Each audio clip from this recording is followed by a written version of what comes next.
apresentar o convidado de hoje, falar um pouquinho da sua trajetória. Ele é historiador, nascido na Argentina, passou pela Paris 8 e terminou aqui no Brasil, sendo professor da USP, um dos historiadores mais respeitados no meio atualmente, e que tem aí uma trajetória maravilhosa, que escreveu inúmeros livros, mais de 100 artigos, praticamente produziu o que eu e você não produziremos juntos na nossa carreira acadêmica.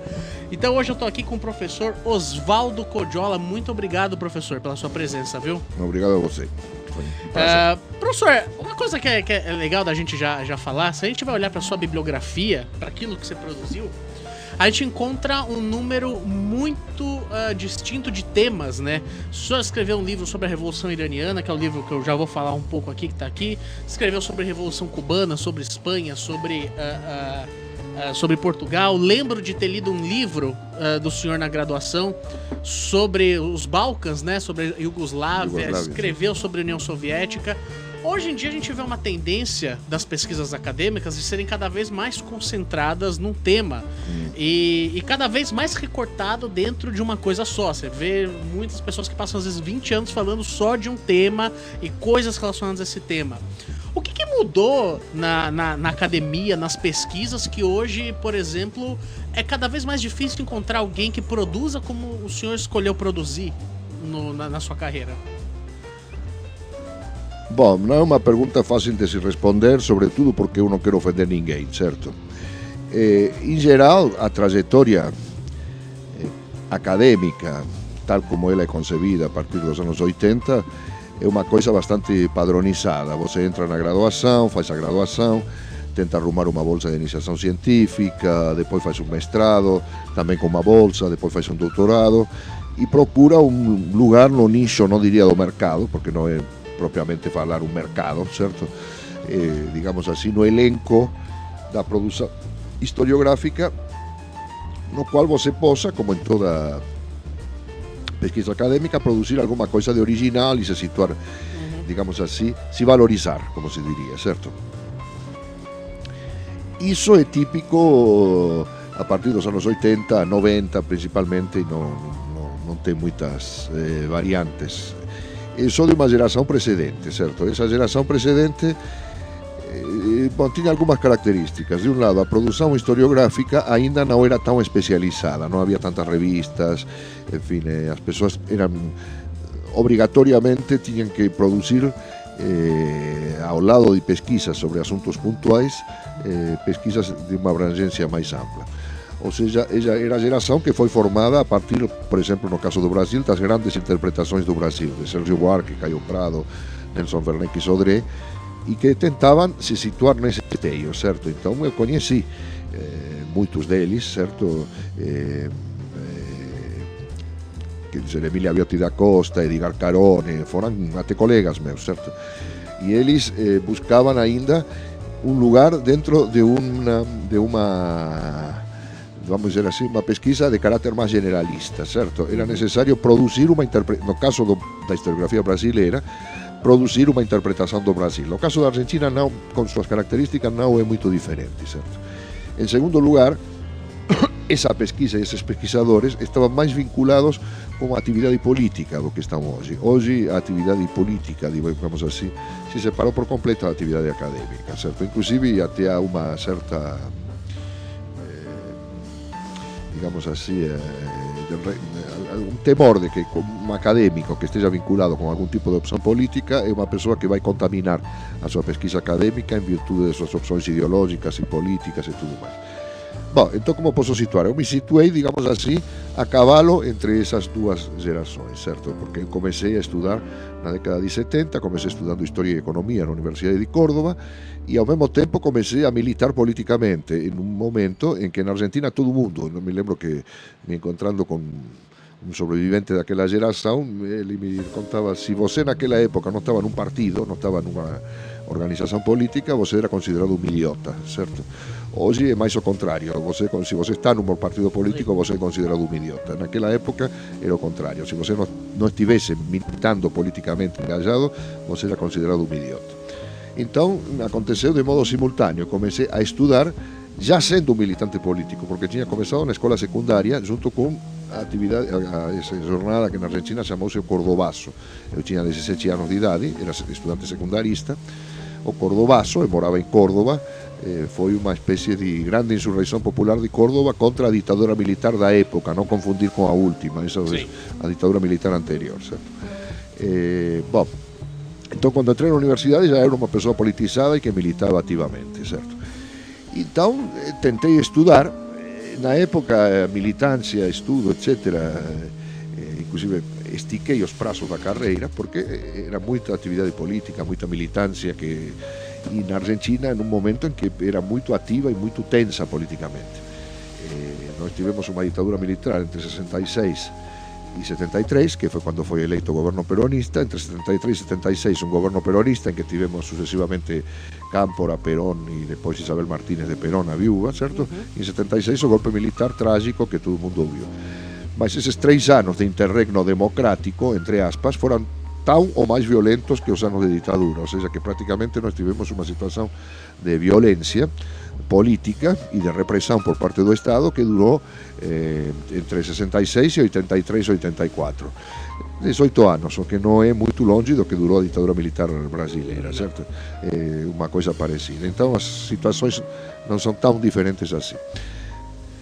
Bom, então eu estudava normalmente, vamos dizer assim, mas também tinha muito engajamento político, não vou entrar nos detalhes e tudo mais, e o que aconteceu foi que com o golpe de 76, bom, tive que parar de estudar, obviamente, porque eu era marcado para morrer mesmo. Meu irmão foi sequestrado, tinha 2 desaparecidos da minha família, certo? Meu irmão foi sequestrado, estava me buscando, tive que fugir, fui para Buenos Aires. Daí acabei indo para na França, onde estudei em Paris 8, ainda a graduação, porque não tinha terminado a graduação na Argentina. E terminei História e terminei também Economia. Aí fiz Você o mestre... estava fazendo os dois juntos? Os dois juntos. E terminei as duas. Depois, por que Economia? Porque achava que tinha que ter algum tipo de conhecimento mais técnico, que desse um pouco mais de embasamento, que ficar só em História.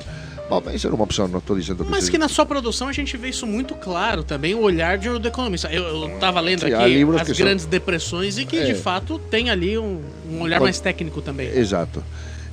Eu achei que isso era importante para dar um embasamento científico, vamos dizer assim, ao que eu escrevia, ao que eu fazia. Sendo que não escrevia, que se escrevia, mas eram trabalhos internos à universidade. Aí depois fiz meu doutorado, não foi em Paris 8, foi na Escola de Altos Estudos em Ciências Sociais, École de Haute Étude, que é a instituição mais prestigiosa da França e uma das mais prestigiosas da Europa, e tive como orientadora, na verdade, e tive essa sorte, uma das principais historiadoras da França, Madeleine Reveriu. Aqui é pouco conhecida, não tem muita coisa publicada dela, mas na França ela já está morta, ela é considerada uma sumidade, ela é a principal especialista em Jean Jaurès, o líder histórico do socialismo francês. Sim. Bom, então eu fui meu doutorado, meu mestrado, meu doutorado, vim parar no Brasil por motivos que não tinham nada a ver com a academia, porque ainda era ditadura militar na Argentina e também no Brasil, certo? E você nem tinha estudado o Brasil, né, na França? Não. Tanto o seu mestrado foi sobre a Argentina. E o doutorado também. O movimento trotskista na Argentina. Exatamente. Né? E o doutorado também. E quando cheguei aqui não sabia nem falar português. E na verdade eu vim aqui para me integrar numa atividade de uma organização política, porque continuava, que tinha um centro que na verdade produzia um jornal que era distribuído clandestinamente na Argentina, mas que era produzido aqui em São Paulo. Você não veio para dar aula? Não vim, não.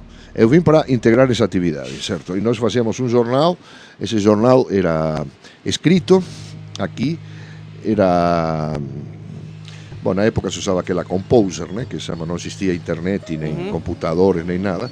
O seja, o jornal era feito aqui, era microfilmado, nós o punhamos, não quero dar a dica porque se tivermos que precisar de novo, era ingresado em tubos de pasta de dente, na verdade. O microfilme, que era pequenininho, entrava em tubo de pasta de dente e uma pessoa vinha buscá-lo, voltava para a Argentina e lá eles rodavam, certo? E tudo mais. Então vim fazer isso. Ao mesmo tempo me vinculei ao ambiente acadêmico e em 1984, exatamente, teve um dos primeiros concursos públicos. Na época estava começando a ter concursos públicos na USP e nas outras universidades brasileiras. Aí me apresentei em contemporânea, história contemporânea, Inclusive, anedóticamente, eu me presentei non para vencer, me presentei porque pensei que eran 22 candidatos para unha vaga só. Entón pensei que tal vez eu tivese alguma posibilidade de ocupar un terceiro, cuarto lugar e con iso usar como antecedente e depois facer concurso na Argentina con ese antecedente. Resulta que saí o primeiro. E entón entrei na USP, certo?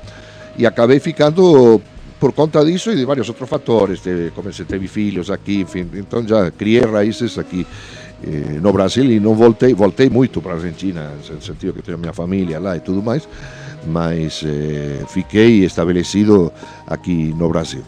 E por que a problemática desas questões abrangentes e tudo máis? Foi porque na actividade puramente, você acabou de citar, eu fiz mestrado sobre a oposición de esquerda na Argentina, que tiña a ver coa miña propia militancia política, certo? Eu quería ver as raíces daquela opción que tiña feito en algún momento, certo? Entón, que aconteceu? E máis en geral, eu era de esquerda, por tanto, eu tiña preocupación por tudo que é socialismo, comunismo, todas esas coisas, e depois pela disolución do socialismo, certo? Entón, aí transformei o que tiña sido objeto de preocupación e de debate político en objeto de pesquisa histórica tamén, certo? Simultaneamente. Entón, por exemplo, você acabou de mencionar, eu escrevi un libro sobre a guerra na Yugoslavia, que foi en 94. E a preocupación coa guerra na Yugoslavia evidentemente viña de todo o proceso que enfrentábamos a militancia de esquerda naquela época, que tinha sido a disolución do chamado socialismo, a disolución da Unión Soviética, en fin, a restauración capitalista na maioría deses países, e inclusive a catástrofe, o ponto máis avanzado desa catástrofe foi de facto a guerra civil na Yugoslavia, que acabou hoxe, que o país está dividido en 7 países diferentes, certo? Sí. Então, e aí mostrar, non para esclarecer por que isto acabou, é moito máis fundo, porque no caso da Yugoslavia você non podía entender, por exemplo, as 7 países en que ficou dividida sen remontar a historia moito longínqua da Yugoslavia, a historia que non ten nada a ver con socialismo, moito antes de que o socialismo existisse. Moito antes do Tito. Muitísimo antes, séculos antes, certo? Então, fui obrigado a me ocupar dessas coisas e então escrevi sobre Brasil, Argentina, Irã. Irã, por exemplo, porque a Revolução Iraniana. Eu tinha escrito sobre o Irã quando foi a Revolução de 78, 79, certo? Eu tinha escrito artigos para esa imprensa política que circulaba clandestinamente na Argentina, repito. Estábamos en plena ditadura argentina. E a questão do Irã tiña tudo a ver, porque o Irã que era? O Irã foi o que motivou. Houve dois movimentos simultáneos, que foi a Revolución Iraniana e a invasão do Afeganistão pela Unión Soviética, que depois foi chamada do Vietnã da Unión Soviética, porque se deu mal e começou a conta regresiva do regime dito, entre aspas, socialista, certo? E a Revolución no Irã, eu escrevi porque cando Emilia Viotti da Costa, que era amiga miña, certo, comezou a facer esa colección sobre as revoluções e me disse, por que você non escreve alguma coisa? Me preguntou, no, porque tinha nomes aí para escrever sobre El Salvador, Nicaragua, Cuba, tal, já tinha bastante gente. Digo, escuta, vos fazer un libro sobre o Irán, porque, coñezo relativamente o asunto e principalmente porque todo o mundo está chamando a Revolución Iraniana a Revolución Islámica. E eu quero escrever un libro que se chame non a Revolución Islámica, que se chame a Revolución Iraniana, porque a Revolución foi iraniana. Virou islámica no seu decorrer, mas inicialmente foi unha revolución na cual a forza hoxe é praticamente perdido, porque se você for ver os enfoques jornalísticos e mesmo os enfoques jornalísticos máis aprofundados, é praticamente como se fosse unha transición do regime do Shah, que era un regime pro-norteamericano, ao regime dos ayatolás, sem nada no meio. Isso é um vácuo, né? Um vácuo. Há uma transição aí, onde a esquerda foi uma força decisiva no Irã. Era muito mais forte, do ponto de vista militante, que a chamados islâmicos, certo? Inclusive aí tinha uma coisa da qual eu falo no livro, que tinha uma espécie de islamismo marxista, certo? De islamismo, havia um grande teórico da revolução que morreu antes, que buscava fazer uma síntese entre islamismo e marxismo, certo? Entre o Corão e o Capital, certo? E na verdade essa orientação vem de faz muito tempo. Eu agora estou terminando, estou fazendo um livro que vai ser uma história da Internacional Comunista. E non descobrí porque já era sabido, mas estou tentando reconstituir, entre outras, imagina, a Internacional Comunista é un grande tema, mas entre outras coisas, que logo de cara houve un debate na Internacional Comunista acerca de que postura adoptar acerca do islamismo, porque já existía o movimento panislámico, que tinha sido criado na década de 20 pela Irmandade Musulmana no Egito. só que tinha se ramificado bastante, então condenaram o pan-islamismo. E ao mesmo tempo que o comunismo se implantava nos países do Oriente Médio e tudo mais. Mas aí surgiram uma série de aderentes à Internacional Comunista que falavam que não tinha que ter essa posição anti-islâmica, que era necessário fazer uma síntese, porque a população era de fato islâmica, era necessário fazer uma aproximação islâmica para que o comunismo aí penetrasse. Então houve toda uma tentativa de síntese entre islamismo e marxismo, certo? Ao ponto de que vários principais intérpretes do que seja o Corão provém da Internacional Comunista e eram originalmente militantes comunistas. Eu escrevi um livro que está aí, que se chama Breve História dos Países Árabes e Islâmicos. Não é tão breve porque tem mais 700 páginas, mas é breve comparado com o que foi, certo? E aí eu faço a história dessa corrente, de como eles deram uma interpretação muito original do Islã, certo? Por que o islamismo, né? E, bom, então a Revolução Iraniana foi uma tentativa bem simples. Olha, o que aconteceu nessa Revolução 78 foi isto. Khomeini chegou ao poder não assim diretamente, estava em Paris exilado e chegou e não. Ele teve que fazer um monte de, houve política e houve muita política, certo? Porque o Khomeini se aliou com os liberais contra a esquerda, certo? E posteriormente isso terminou num massacre da esquerda. Mas as pessoas tendem atualmente a apresentar, como acontecia também com a União Soviética, que não houve nenhuma transição. Ou seja, houve revoluções, e nas revoluções a história não está escrita de antemão. Essa revolução iraniana terminou num resultado islâmico, mas poderia ter terminado num outro resultado. E tinha tudo a ver a revolução iraniana com o destino do socialismo da União Soviética, porque, repito, em grande parte a invasão do Afeganistão foi uma reação da União Soviética diante da possibilidade de movimentos de natureza islâmica digamos assim, penetrarem no que era o baixo ventre da União Soviética, que eram as repúblicas soviéticas do sul, mais ligadas à Ásia Central. O que de fato aconteceu, certo? Na Chechênia, no Azerbaijão, etc., que são países que adotaram o islamismo. Inclusive na Chechênia se terminou em várias tragédias, como todo mundo sabe, e um assunto que está ainda inclusive aí porque certas questões não estão resolvidas até o presente. A questão da Geórgia, dos limites da Geórgia, da sua relação com a União Soviética, tudo isso, com a União Soviética não, com a Rússia, atualmente, tudo isso continua sendo tema politicamente relevante e tem raiz histórica. E a única maneira de entenderlo, a minha contribuição, é tentar mostrar a história disso, certo? Para que as pessoas possam entendê-lo melhor. E como é que você vê essas principais diferenças na produção historiográfica da Argentina, apesar de você ter estado lá como estudante, né? Não necessariamente produzindo a historiografia. Como você vê principalmente essas diferenças entre o seu período da Argentina, França e Brasil? Quais são as diferenças na forma de se fazer história, na forma de se produzir pesquisa? Veja diferenças. Na Argentina eu peguei uma academia que tinha se consolidado bastante, que era mais avançada que a brasileira na década de 50 e 60, mas eu já peguei na década de 70. Você estudou em Córdoba mesmo, né? Eu estudei em Córdoba, certo, sim. Primeiro fiz na verdade, estudei no Nacional Buenos Aires, porque era uma escola dependente da Universidade de Buenos Aires. Aí mudei para Córdoba, os 2 últimos anos da escola secundária fiz de uma escola dependente da Universidade de Córdoba, chamada Montserrat, e entrei na Universidade Nacional de Córdoba, onde havia uma, assim como em Buenos Aires, uma universidade bastante consolidada, que naquele momento estava mais avançada que a brasileira, no sentido de que era muito mais antiga, enfim, moderna, também ao mesmo tempo que era mais antiga, porque era uma universidade muito mais velha, certo? Elas remontam ao século XVII, acá são do século XX, certo?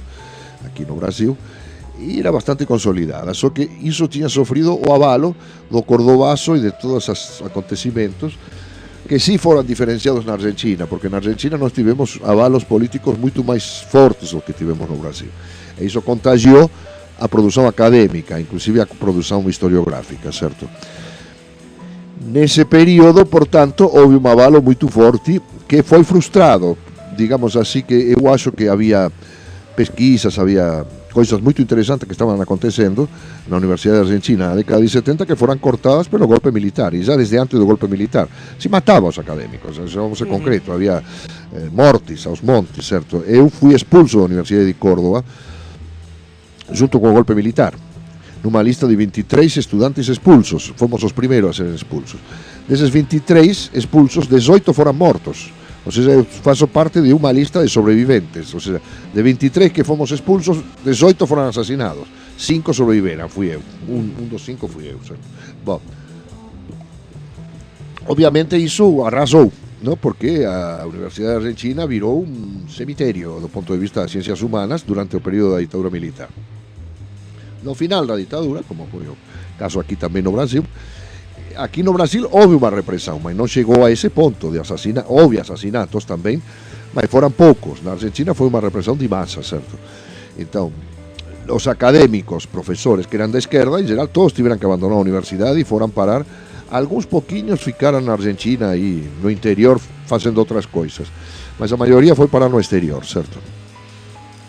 Eu não tenho um balanço claro disso tudo, certo? Mas em todo caso, a experiência da ditadura foi decisiva para a produção historiográfica e na produção argentina na área de ciências humanas. Agora tem a característica, porque agora se normalizou depois de tantos anos de democracia, é que essa experiência foi tão traumática que existe um forte trauma na Argentina contra a politização da pesquisa. Ele é muito despolitizada atualmente na área de ciências humanas, se comparado com o Brasil, certo? O que é bastante notável, porque a tendência é pensar o contrário, que na Argentina é um local mais politizado, mas aqui não é que seja despolitizado, é que aquilo é visto de modo traumático, há muita morte, diz, não vamos repetir aquilo, certo? Não vamos chegar àquilo novamente, certo?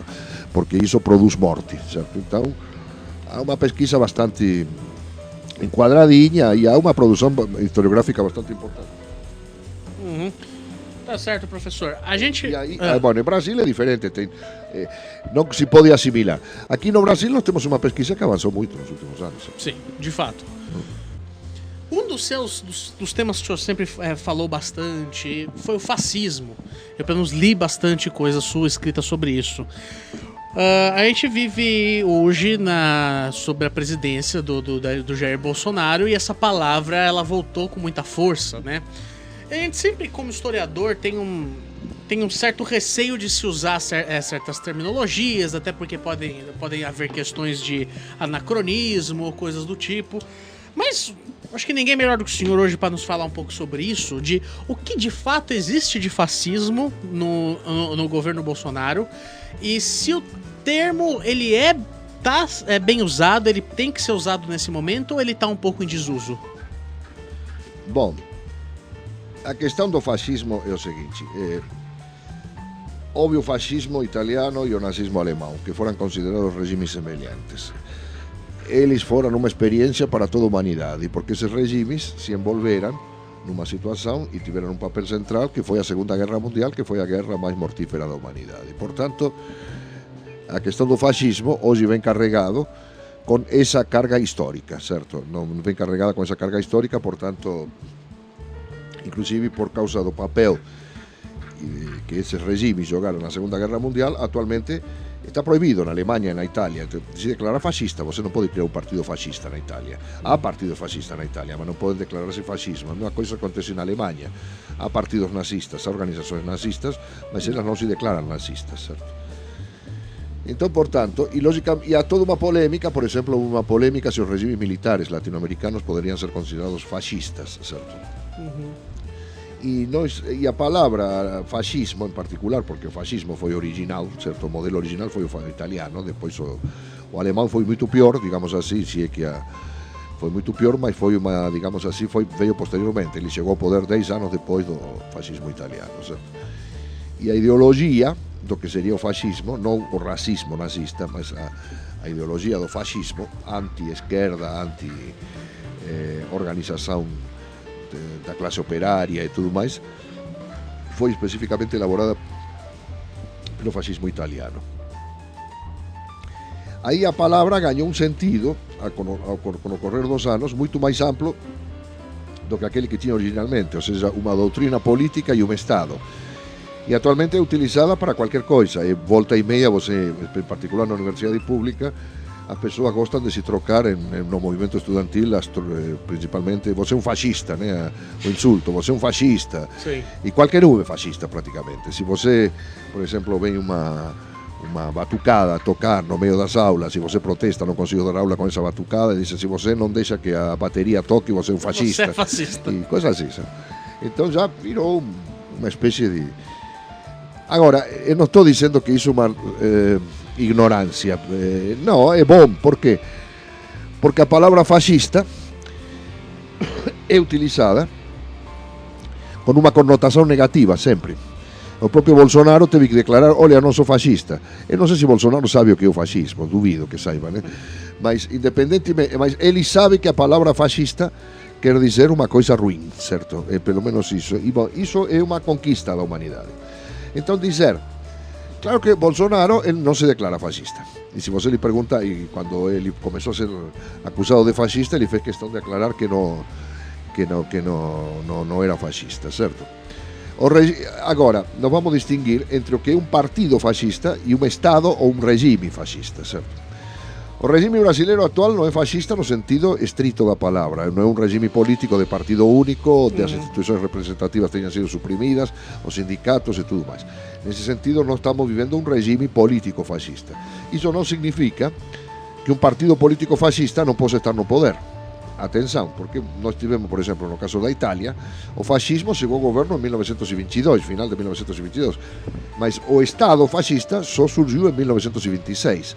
Nós tivemos um partido fascista dirigindo um governo que ainda coexistia com uma Câmara de Representantes, um parlamento e tudo mais, ou seja, que você pode ter um partido político fascista no poder sem ter um regime político de natureza fascista, certo?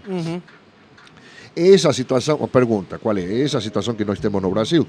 Eu acho que poderia ser o retrato melhor da realidade. Nós temos um partido político que declara, pelas suas declarações, e com o desprezo, embora não seja uma ideologia política tão clara como foi o caso do fascismo italiano, mas o desprezo pelas manifestações das diferenças, principalmente pelas suas manifestações de natureza cultural, certo?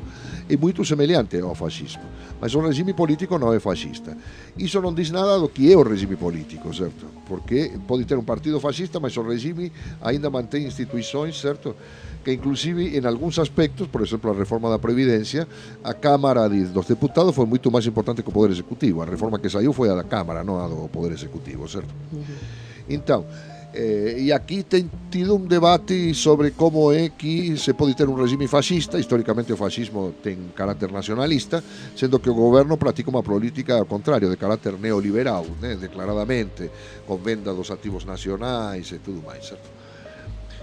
Então, nós temos que captar a especificidade brasileira. Nós temos um partido de mais ou menos fascista no poder, o regime pretenderia ser um regime bonapartista, mas não consegue, e nós temos um misto de bonapartismo com parlamentarismo, atualmente no Brasil. E o que o senhor chama de bonapartismo? Quais são as características disso? As características do bonapartismo foram criadas, ou foram definidas, a partir do que foi o governo de Luís Bonaparte, de Napoleão III, mas na verdade remetem ao fim da Revolução Francesa, certo? A Revolução Francesa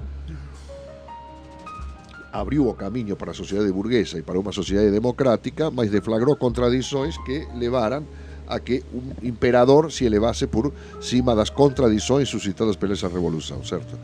Em condições, então, esse foi o primeiro Napoleão, mas o regime adquiriu características mais claras no regime do terceiro Napoleão, ou seja, do Napoleão III, a partir de 1851, foi aí que se cunhou o termo bonapartismo, como uma espécie de regime de arbitragem, certo? De arbitragem no sentido em que o poder executivo se eleva por cima das instituições representativas e das classes sociais fundamentais para exercer um papel de árbitro que se confunde geralmente com o papel de um indivíduo como salvador da pátria, certo?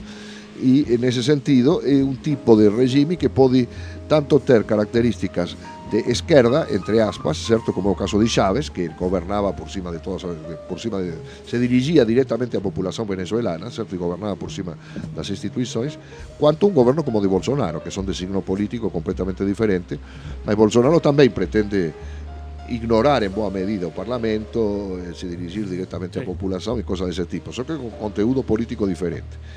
Agora, é um regime bonapartista. O de Chávez foi um regime bonapartista bem sucedido durante uns tantos quantos anos. Atualmente está totalmente em crise. Conseguiu Bolsonaro uma coisa semelhante aqui no Brasil? Até agora não. até porque, inclusive, os fatores fundamentais do poder que representan o ponto de vista das clases dominantes, vamos dizer aqui no Brasil, não engoliram Bolsonaro, o engoliram para combater a possibilidade do PT voltar ao governo, certo? Como alternativa eleitoral.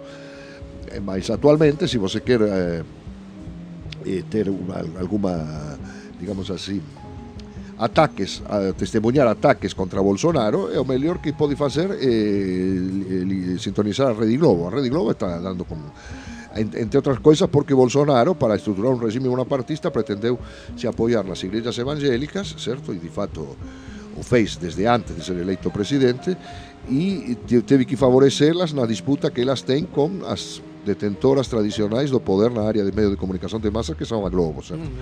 Então, portanto, é uma tentativa de regime bonapartista, mas até agora não está bem sucedida, certo? E em qualquer hipótese, essas categorias, bonapartismo, fascismo, democracia, são apenas abstrações. E o que corresponde, não digo para um historiador, para um cientista político e muito mais para um marxista, se se inspira nesse tipo de doutrina, é fazer o análise concreto, não é grudar uma etiqueta, certo? Dizer isto é bonapartismo, fascismo, democracia. O Bolsonaro é um fascismo que se declara democrático, certo? Declara que é um democrata e declara que não é fascista. Mas, por outro lado, certo? A movimentação de Bolsonaro, a tentativa de movimentar, como foi, por exemplo, essa tentativa finalmente fracassada por causa do coronavírus, que lhe deu um pretexto para suspender as mobilizações do dia 13. Que era numa tentativa de atacar diretamente o Poder Judiciário e o Poder Legislativo a partir de uma base social que lhe teria, que lhe permitiria, se não suprimir esses poderes, pelo menos encurralá-los, certo? E lhes obrigar a obedecer o Executivo, certo? Eu acho que é uma tentativa que está cada dia mais difícil, está cada dia mais em crise, por isso que já estão se discutindo alternativas. O problema consiste, especialmente para 2022, né? Se fala da candidatura de Luciano Huck, que é uma aventura política total, certo? Ou em candidaturas alternativas, João Dória, candidaturas de caráter alternativo, certo? O que informa, por exemplo, nós estamos agora com as universidades fechadas por coronavírus, mas Dória queria que as universidades paulistas funcionassem como uma espécie de... Por quê? Porque está, evidentemente, trabalhando a sua candidatura presidencial de 2022. Ele tem que mostrar serviço aqui em São Paulo. E depois a possibilidade de que Lula seja de fato candidato. E, bom, ou seja, Bolsonaro não significou a superação da crise política brasileira. Significou uma virada do panorama político brasileiro para a direita, isso é evidente. Teve quase 60 milhões de votos, com um discurso que não deixava a menor dúvida acerca de quais eram suas intenções. Ignorar esse fato é impossível, certo? Mas não foi bem sucedido e não conseguiu ir até o fim nas suas intenções. E no seu ponto de vista, como é que no meio desse caos a esquerda tem se comportado? Como você vê uma figura de uma esquerda, um quadro de uma esquerda brasileira hoje, talvez tentando reagir ou que está se formando? Olha, nós tivemos, sobretudo, diante disso, uma reação principalmente de natureza social. Em primeiro lugar, para um governo que declarava intenções tão violentas, a quantidade de greves e de jornadas de luta que tivemos no primeiro ano do governo Bolsonaro deixaram claro que a coisa não ia ser fácil para ele, certo? Nós tivemos as greves principalmente do setor educacional e algumas greves de setores de trabalhadores braçais, como foi o caso da recente greve dos petroleiros. Mas, por enquanto, a reação social ficou concentrada basicamente na educação e com alguns outros setores que tentaram greves que eram políticas, não? Porque no caso da Petrobras se tratava de uma greve contra o fechamento de uma fábrica, certo? De uma fábrica de nitrogenados lá no Paraná. Ou seja, é uma greve de natureza claramente política, não apenas reivindicativa, mas política. A esquerda, no meio disso, não conseguiu superar seus traumas do passado, certo? E está em crise, certo? Porque não está definido pelo lado do PT, que é o partido mais importante da esquerda, quem vai ser o candidato em 2020. Não está definido nem sequer quem vai ser o candidato em 2020, agora nas municipais, certo? Quanto mais em 2022, certo? E depois o PSOL, as outras alternativas de esquerda, que estão numa disputa de características basicamente eleitorais, certo? E por enquanto não passam desse nível, né? Estão esperando criar uma nova relação de forças políticas a partir das eleições de 2020. E o senhor acha que é importante para a esquerda superar o Lula ou ainda ter nele um protagonismo? Lula tem um protagonismo e superá-lo se impõe como uma necessidade, eu diria, até biológica, certo? non somente, bom, Lula non recuperou seus direitos políticos, é unha persoa já de certa idade, certo? Agora, non se trata disso. O problema é que si pondo como alternativa a ele proprio, non un partido, ou seja, non unha forza social e politica, mas uma figura carismática, a esquerda se limitó profundamente, certo? Se limitó muitísimo en materia de disputa política e disputa de hegemonía na sociedade, certo? Porque prácticamente puña que tudo, e o notável é que isto foi feito, por exemplo, iso se viu na campaña pelo Lula Libre, por organizacións que viñan do marxismo máis ortodoxo e que caían nunha especie de populismo rasteiro, certo? Sí. Elogiando a figura do Lula, lógicamente que se tinha que se lutar pela liberdade do Lula, mas sem endeusalo, certo? Dizendo que parte de Lula e de outros, os presos das movilizações de 2003 e de outros, había outros presos políticos no Brasil. Mas o que se fez foi, inclusive provindo de organizações e de correntes internas ao PT, que proviñan de unha tradición política diferente, certo? Unha especie de endeusamento, dicendo Lula é a única alternativa, sen Lula non há saída. Você imagina que un país de 220 millóns de habitantes vai ter que depender de unha persoa, certo? Que ainda por cima sobre cujo futuro político pairan dúbidas enormes, certo? Castrar a esquerda, certo? Iso non é o que históricamente foi a esquerda. Isto a esquerda, cando surgiu nos grandes organizações e sindicatos no século XIX, na Segunda Internacional, non era unha coisa de Deus e este é o líder, certo? Bom, se a esquerda non superar ese estágio, evidentemente non ten ningún futuro no Brasil, certo? Non ten ningún futuro porque o que vai facer é procurar un líder carismático, certo? Como eu vi certa vez, cando Dilma venceu a segunda eleição, certo? De que o PT era ben sucedido porque tiña conseguido non un, mas dois líderes carismáticos no Brasil. O segundo era Dilma Rousseff, certo? Bom, terminou no que terminou, certo? Sí. Se viu que o carisma de Dilma Rousseff non valía nada, certo? Entón, por tanto, se a esquerda non superar esa etapa de buscar un líder carismático que substitúa ao líder carismático, ou seja, a procura de líderes carismáticos, bom, então a esquerda non ten nenhum futuro no Brasil, certo? A esquerda ten que superar como movimento político social baseado nun programa, nunha ideoloxía que se encarne nun debate político. Agora, o que eu vi, eu pertenzo á dirección do Sindicato de Profesores Universitarios, que se supón seja un dos medios máis politizados do Brasil.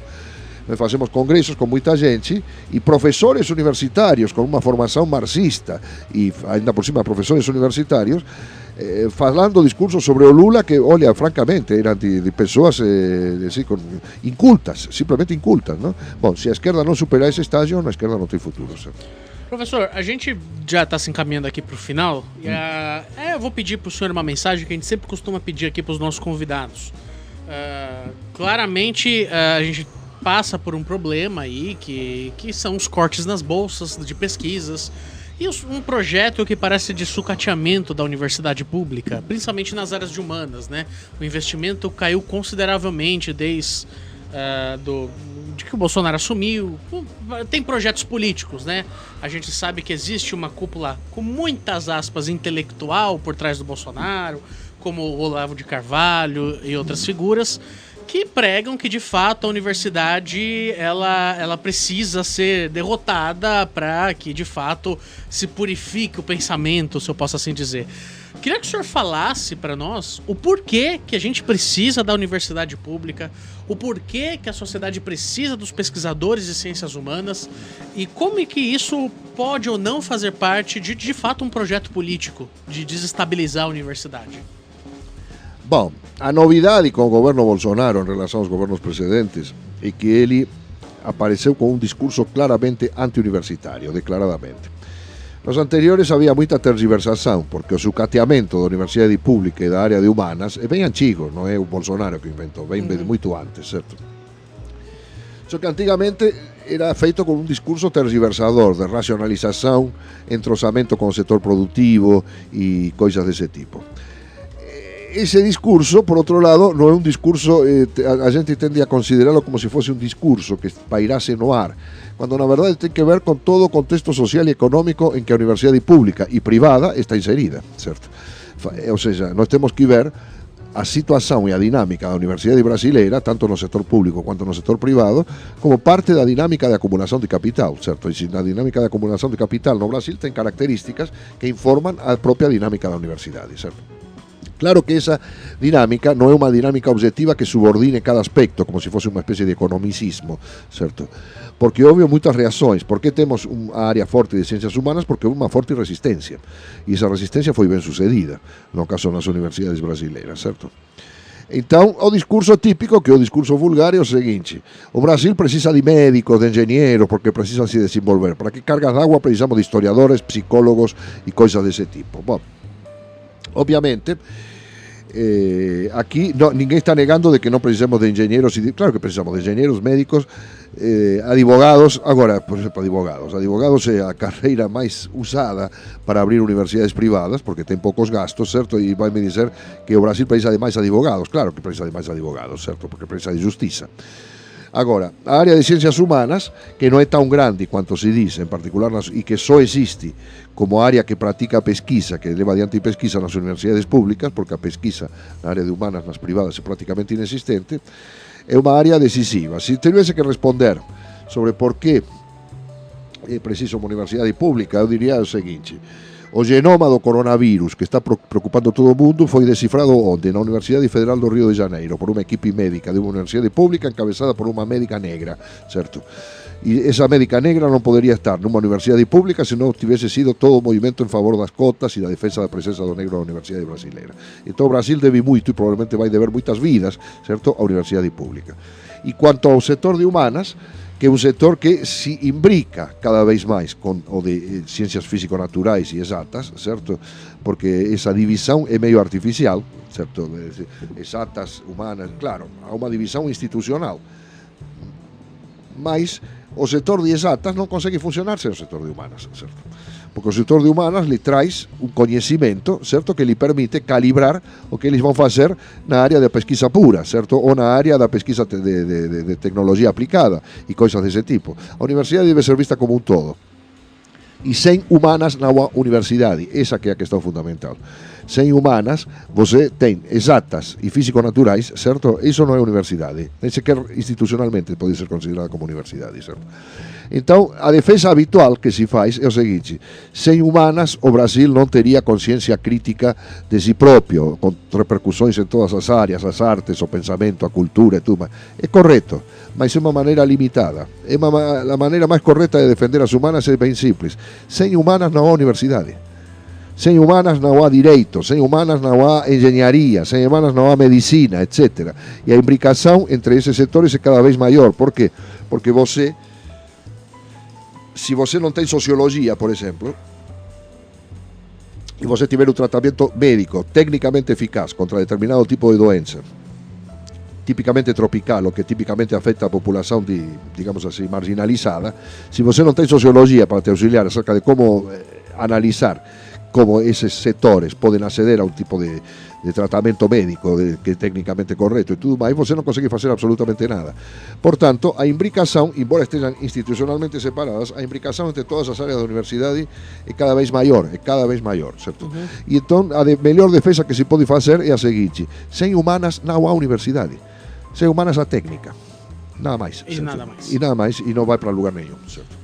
Diretor, quanto tempo a gente tem aí pra eu saber se eu ainda posso perguntar coisa do professor? Quero te dar um exemplo. Ótimo. Harvard, carga d'água. Princeton falan: nós temos que nos olhar no espelho das universidades do primeiro mundo e papapá. Me lembro de uma vez um debate sobre cotas na USP. Eu estava no conselho universitário e falaram: cotas é bom para universidade privada, para a USP, que é meritocrática, cotas não. Porque nós somos do primeiro mundo. Eu pedi a palavra e falei o seguinte: quem é do primeiro mundo? Qual é o primeiro mundo? Harvard, número 1. Princeton, número 2. Todas têm cotas, primeiro, certo? Em segundo lugar, Harvard, Princeton, todas essas, Oxford, todas essas que são modelos, têm um fortíssimo setor de humanas, certo? Então, portanto, se os modelos têm setores de humanas, por que nós não vamos ter, certo? Nós temos que nos restringir a conhecimento de natureza puramente técnica, quando os que estão na ponta do mundo, que são os que producen, certo, a pesquisa de base para esses conhecimentos técnicos, os producen con un forte setor de humanas, porque senão não os produziriam, certo? E é engraçado, você ouviu isso numa reunião de departamento? Qual? Esse tipo de comentário, de que a USP é meritocrática e não precisa de Foi no cotas. início do debate sobre cotas e non foi numa reunión de departamento, foi no Consello Universitario da USP, de toda a USP, certo? Eu tive que sair ao cruce e dizer, olha, besteira o que vocês estão falando, certo? Isso é uma coisa, então, que eu não vou dizer que está enraizada, mas que existe, então, dentro da universidade, essa resistência, talvez? Mudou porque houve um forte movimento social, movimento negro e tudo mais, que finalmente, inclusive, afetou as políticas do Estado. Atualmente as cotas nas universidades públicas paulistas são por lei, certo? Há toda uma série de percentuais, etc. Continua havendo tergiversação, todas as universidades públicas têm que dar um determinado percentual para PPI, pretos, pardos, indígenas, e o que está acontecendo?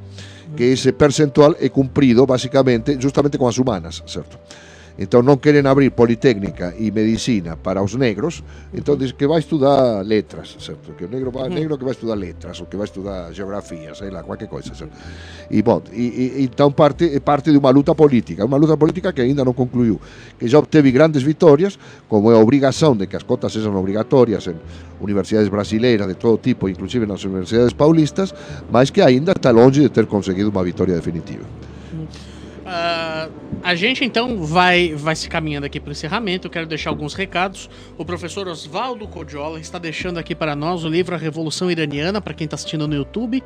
Está dando agora uma olhada aqui na capa, mas é só você ir lá no nosso Instagram e o sorteio já vai estar lá logo após do programa Revolução Iraniana, que faz parte de uma coleção muito legal, que é de Revoluções do Século, que foi organizado pela professora Emília Viotti. Mas se você for procurar na Amazon, na internet, você vai encontrar inúmeras obras do professor Codiola. Recomendo a leitura. Recentemente, eu acho que o último livro que ele publicou foi o do FHC ao Bolsonaro, né? O último foi esse. E nele você faz um balanço político do Brasil nos últimos 40 anos. Dos últimos 40 anos. Até a eleição de Bolsonaro. Então vale muito a pena vocês irem lá, é a última publicação, mas há diversas obras. O professor Codiola foi uma máquina de escrever, se eu posso assim dizer. E continua escrevendo. E continua escrevendo ainda. Próximo livro sai quando? Olha, eu publiquei recentemente de FHC a Bolsonaro, publiquei do Moderno Contemporâneo, um livro de 1000 páginas, certo? Sim. E publiquei Breve História dos Países Árabes e Islâmicos. E estou com 3 livros em preparação, agora você nunca sabe quando vão nascer, certo? Porque eu estou tentando fazer uma história internacional comunista, há outro livro que se chama Economia e Luta, que é uma história da luta de classes no Brasil desde as origens até 1917, se chama Economia e Luta de Classes no Brasil. Esses são os 2 que estão em preparação, e tenho outros na cabeça, mas os 2 que estão andando são esses. Bom, então a gente agradece muito a sua audiência. Vão lá pro nosso YouTube, vão lá pro nosso Instagram. E muito obrigado, professor, pela sua presença aqui. Obrigado pelo espaço que vocês me concederam. Então até a próxima segunda-feira. Fiquem agora com a programação da Rádio Antena Zero.